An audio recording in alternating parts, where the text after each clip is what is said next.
Hi అండి, నమస్తే. Welcome to Pramila kitchen vlogs. ఈరోజు మనం రోటి గోంగూర పచ్చడి చేసుకోబోతున్నాం. కావాల్సినవి గోంగూరని శుభ్రంగా కడిగి పక్కన పెట్టుకోవాలి. ఆ తర్వాత ఎండుమిర్చిని ముక్కలుగా తుంచుకొని వేపుకోవాలి. కొంచెం ఆయిల్ వేసుకొని కొంచెం వేగాక ఆయిల్ వేసుకోవాలి. జీలకర్ర, ధనియాలు,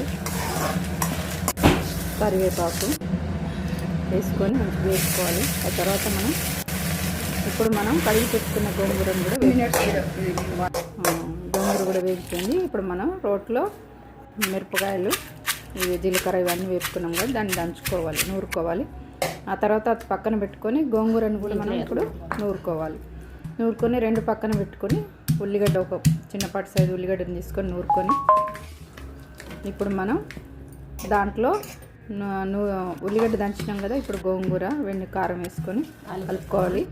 ఆ తర్వాత ఇప్పుడు మనం ఈ గోంగూర చట్నీకి స్పెషల్ ఏంటంటే నువ్వులను కొంచెం ఆయిల్ వేసి వేపుకొని రోట్లో దంచుకొని మనం ఇప్పుడు ఆ చట్నీలో కలుపుకోవాలి.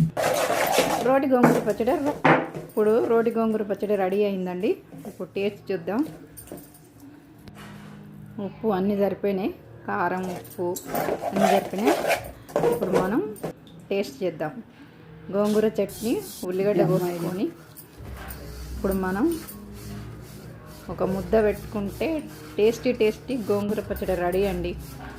ఓకే అండి, థ్యాంక్ యూ ఫర్ వాచింగ్. ఈరోజు లైక్ చేయండి, షేర్ చేయండి.